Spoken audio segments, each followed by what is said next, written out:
Welcome to That's My Biz, the Internet Business Showcase, where we bring exposure to products, services, and special causes of local businesses and organizations. Thank you so much for joining us. We are coming to you live from the BizLinks TV studio. Brought to you by Southeast Computers, repairs, upgrades, custom builds, and restorations. SoutheastComputersATL.com.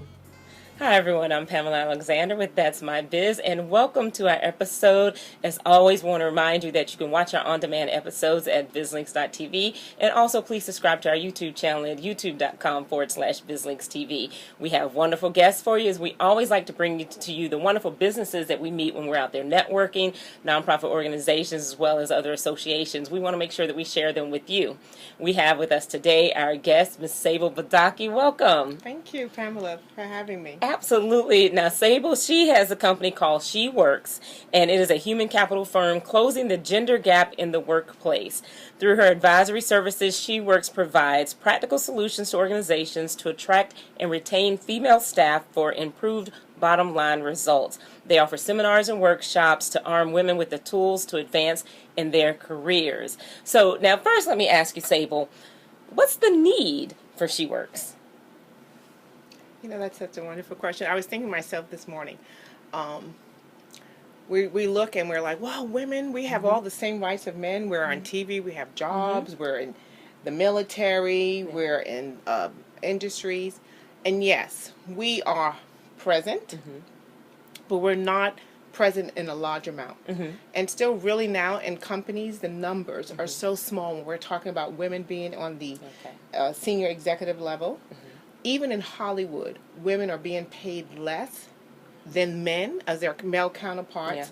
So the need for women constantly is not just also being present in the workforce. There's a difference between attendance and us actively being involved. And so some of the things that we do is not just help women, when we say close the gender gap, we're closing the gap not just in the fact that we want to see women sitting in chairs, but we want to see them sitting at the table. Okay. So then where do you start? How do you actually close this gender gap? We're starting with the university students. And we find that starting with the university students means that we're helping them make the right career choices. And when we say the right career choices, the career choices that are right for them. As women, when we graduate, we can have a woman graduate with an accounting degree and a man graduate with an accounting degree. And the kind of jobs that we look for with that degree usually pay less than what a man is looking for. And so already we start out making less. We already start out not on equal footing as our male counterparts. So then when we talk about climbing that corporate ladder, so to speak, then we're even more challenged because we've started out really at a lower rung. Exactly. Okay, wow. So we can talk to the female university students, already start helping them shape. We pretty much, as women, look towards the social sciences, and we're trying to get them to be interested in the STEM, the science, the technology, engineering, and math, and look at those careers. We're also trying to get them to use their social science degrees in programs and management and leadership programs that would help them also be able to grow.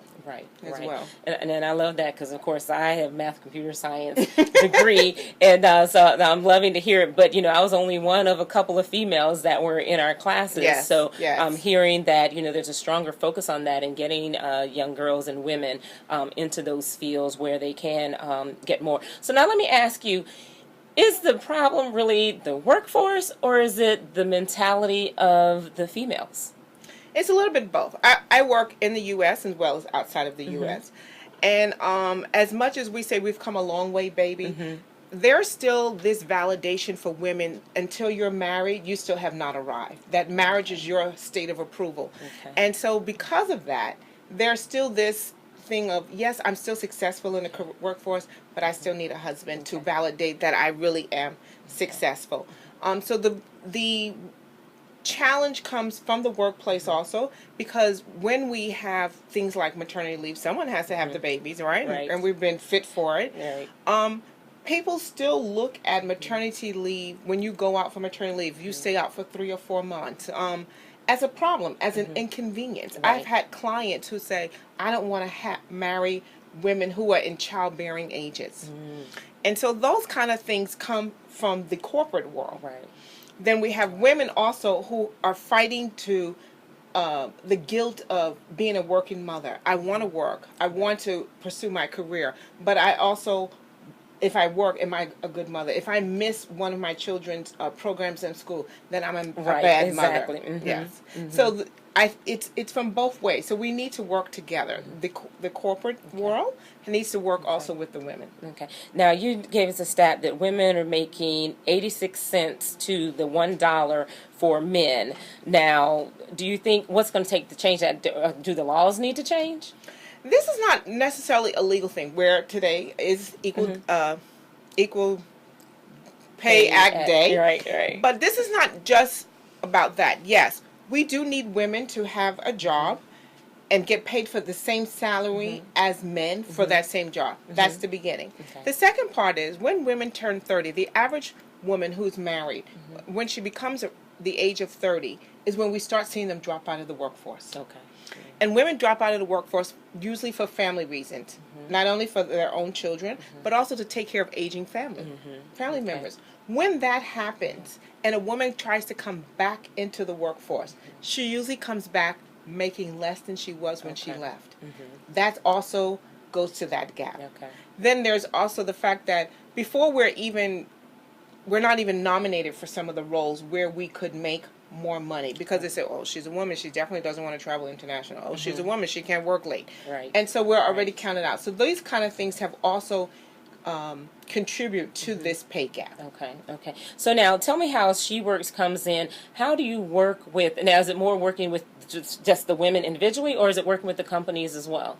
We work with both. So when we work with the women, we help them identify careers. Okay. We help them identify the skills that they need to be successful. Okay.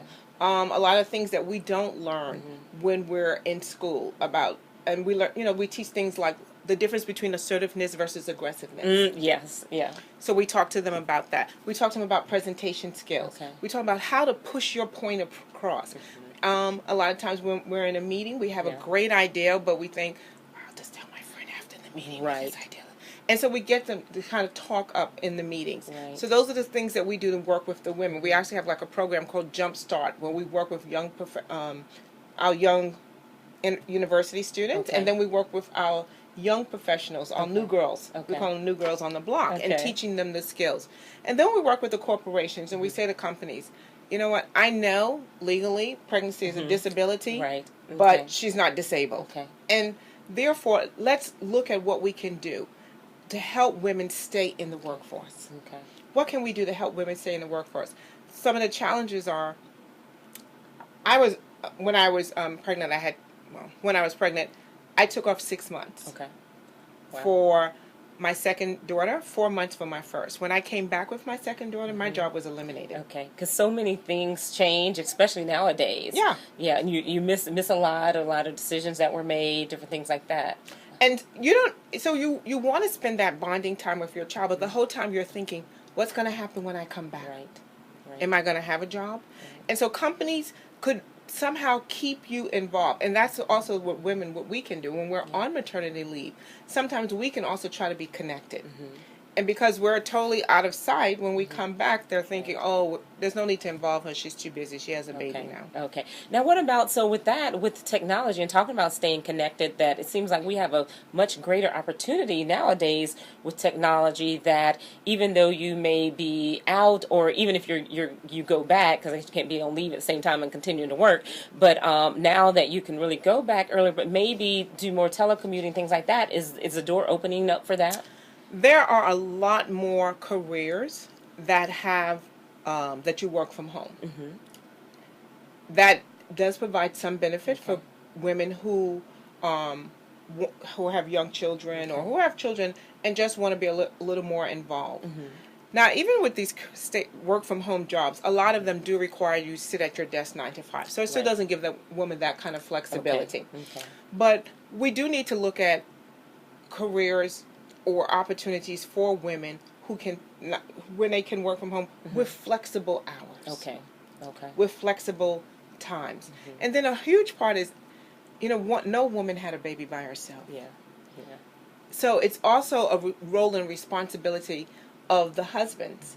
And, it's really fun. I was just in a UN meeting, and one of the things they're saying is that, we need to dish away with the term husbands and use life partners. Why? Because it's a partnership. Okay. And husband gives a connotation that that he's doing you a favor by taking care of the kids. There's something we always say in my house. I'm not a single parent, and he's not a step parent. Right. And so this is a partnership. And so while the corporation, we are expecting them to support, we're also expecting the father of the children to support, and the husband to support. Because if your husband is supporting you in your career, it makes a huge difference. Right. And there's a lot of times that there's opportunities for men to take leave as well. Do you see that happening more? And then in that scenario, are they feeling the same effects? Men are taking more of that. Okay.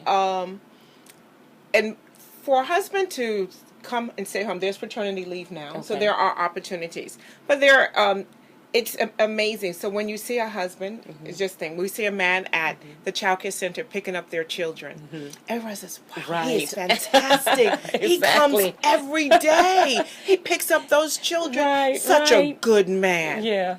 Yeah. Really? He's the dad. Who else was coming? Right. Exactly. And so it's changing that mindset. It's also changing that mindset as well. That he's not doing anyone a favor. He's a dad. Yeah, exactly. Thank you for pointing that out too. So y'all remember that when y'all see that. It's like, of course. Now, let me ask, so you mentioned doing work internationally as well. What do you see, are there differences when you're talking about women who work internationally and with international companies versus in the U.S.? The laws. Okay. We have a few more laws here in the U.S. than they do.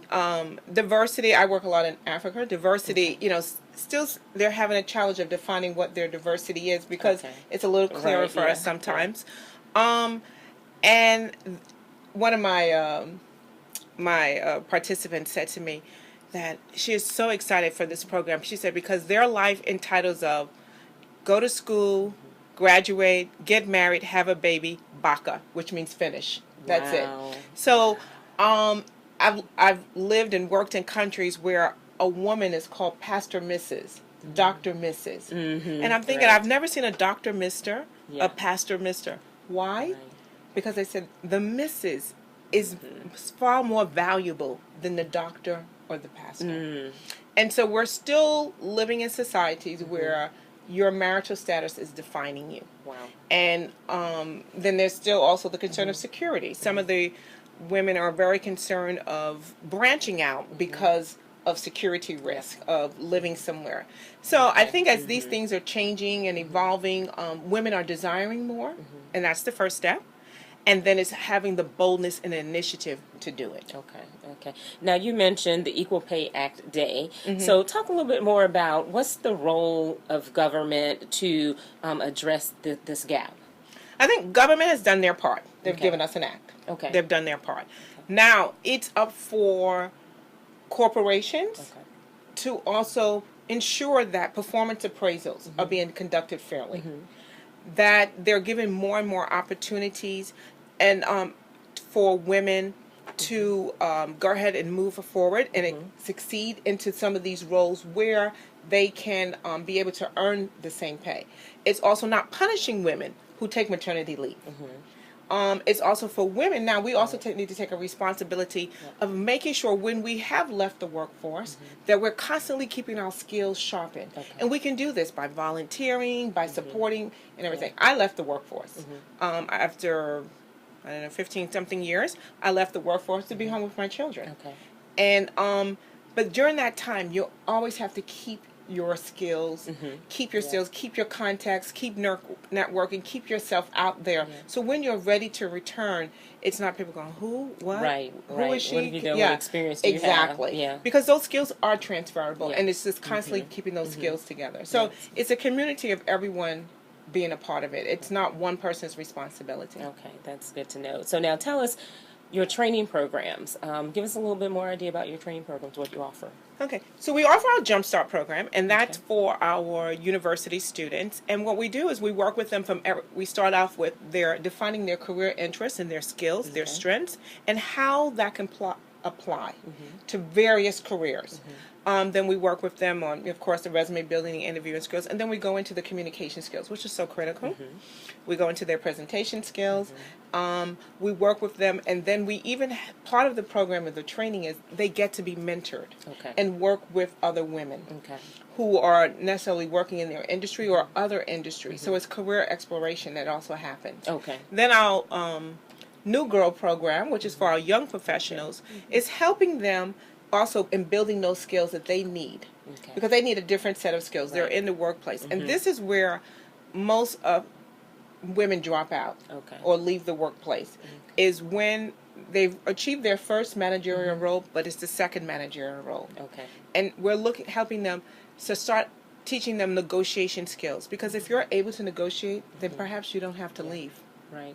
You can stay, because what you'll be able to do is negotiate a better work package for yourself, a better benefit package for yourself, a more flexible work schedule. And again, like you said, with technology, that opportunity is available, which when I was working full-time, technology was just, okay, now I'm really dating myself, but technology just wasn't up to where it was. Let's put it that way. That's a good one. Love that. So I'll tell you, so it's good information. I'll tell you, tell everyone how they can get in touch with you. Who should be the female that contacts you so that you can really work with them moving forward, and then how they can get in touch with you? We have a Facebook page, which is SheWorks Now. And on our SheWorks Now Facebook page, we are constantly putting out information, not only just for the female professional, but for all professionals. But there's constantly information that's targeting the female professionals.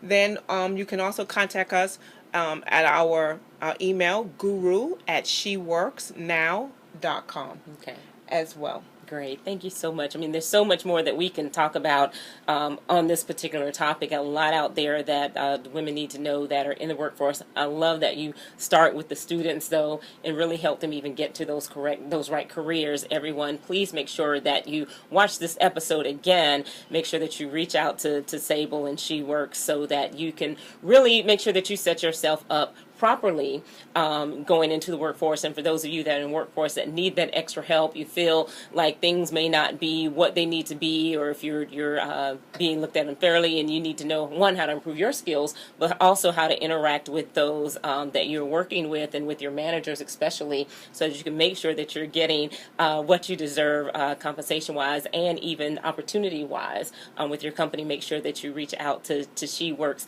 Let me ask before we go, give one maybe final tip for the woman that's currently in the workforce, and how she can truly get to the position that she knows that she deserves. I would say knowledge is power. You can never, ever underestimate your knowledge. If you're going to demand more money, a position at the table, you got to have knowledge. And so get yourself informed, be knowledgeable, make yourself present in your industry, let people know that you're out there. And when the opportunity comes, ask for it. Don't wait for someone to give it to you, but you ask for it. I love that. I think that's the biggest tip, to ask for it, because so often we're hesitant to do so, thinking there's going to be some detriment, or just because we think, well, maybe, we are our worst critics. So make sure that that's not the case for you. Sable, thank you so much for joining us. Thank you so much for having me, Pamela. Absolutely. Everyone, please remember that you can watch this episode again on demand at www.bizlinks.tv. Also, be sure to subscribe to our YouTube channel. Give us a thumbs up out there, youtube.com/BizLinksTV. And follow us also on Facebook at BizLinksTV. I'm Pamela Alexander, host of That's My Biz. And with BizLinks TV Network, remember, we want to expose your business to the world.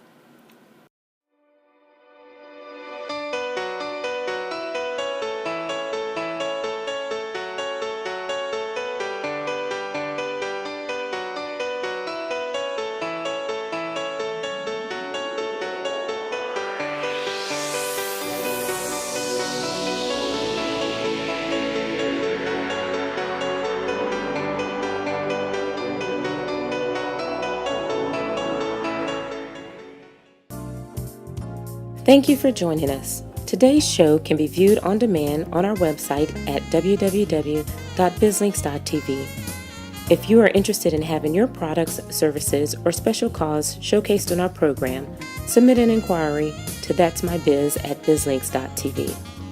In addition, information on advertising and hosting your own show can be found on our website at bizlinks.tv.